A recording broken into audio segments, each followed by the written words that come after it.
वर्जित है।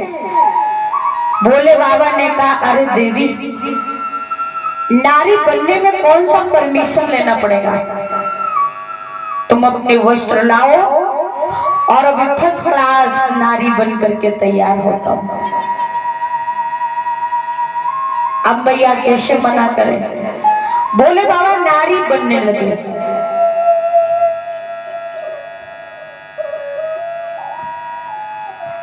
जब मैया पार्वती नीचे लहंगा पहनाया, घाघरा पहनाने के बाद ऊपर से ओढ़नी डाली, तो बड़ी परेशानी आ रही थी, क्योंकि जो ये ओढ़नी होती है कोई 10-15 मीटर की तो होती नहीं।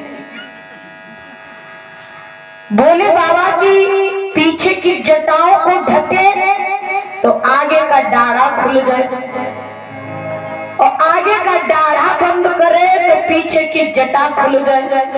मैया कहती, प्रभु मान जाओ, पर भोले बाबा नहीं माने।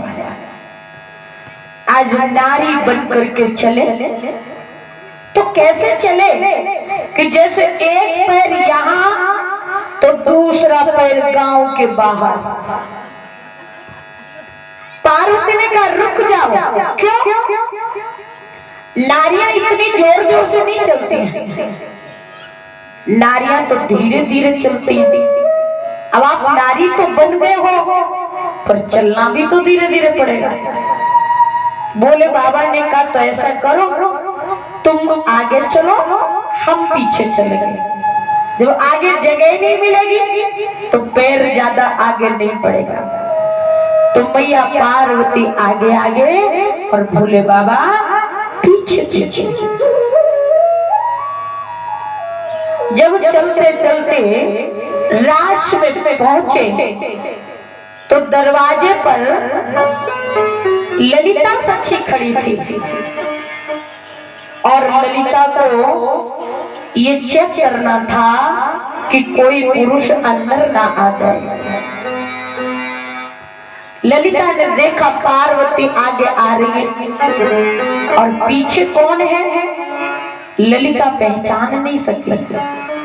तो ललिता ने दूर से ही आवाज दिया, ए पार्वती, ये आज अपने साथ में कौन सी इतनी बड़ी भारी सी बींदनी लेकर के आई हो?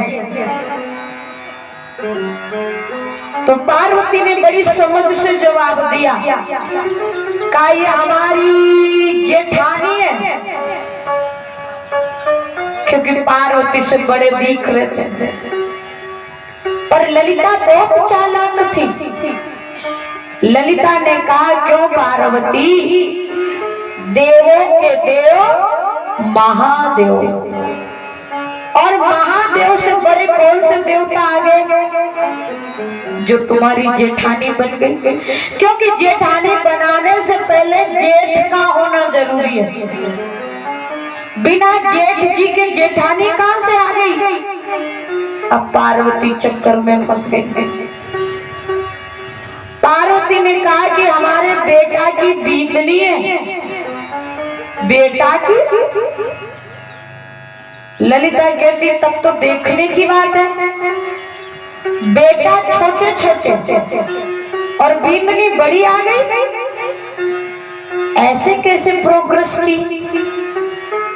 पार्वती ने कहा, बेटा तो छोटा है हमारा, पर भगवान कृपा से बींदनी बड़ी आ गई है। मैंने जल्दबाजी में विवाह कर लिया।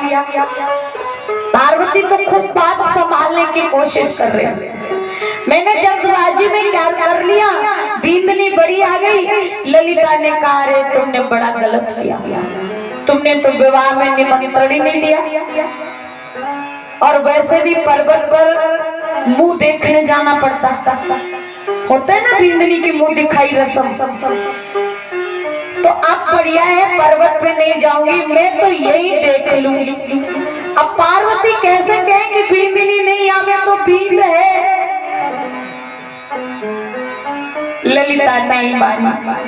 ललिता दौड़ी। भोले बाबा सोचते अब तो ये जरूर खोलेगी। तो भोले बाबा ने अंदर से पकड़ लिया। ललिता गई तो उसने बाहर से पकड़ा। बोले बाबा अपनी तरफ को खींचे, ललिता अपनी तरफ को खींचे और खींचा तानी में सारा घूंघट निकल गया। अब बोले बाबा खड़े जैसे एयरटेल को टावर। कहने लगी है पार्वती ये वेदनी लाई हो कि बवाल।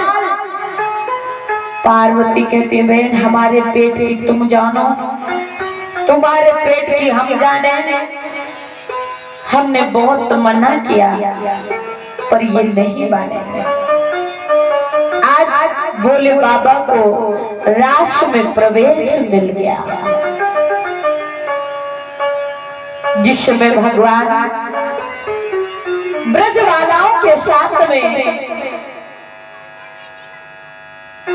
मुरली बजा करके थिरक थिरक करके नाचने लगे। तो भोले बाबा से भी रहा नहीं गया।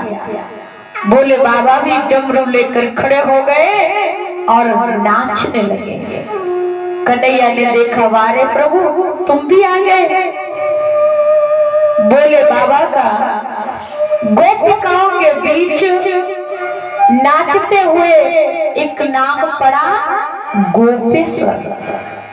बोलिए गोपेश्वर महाराज की।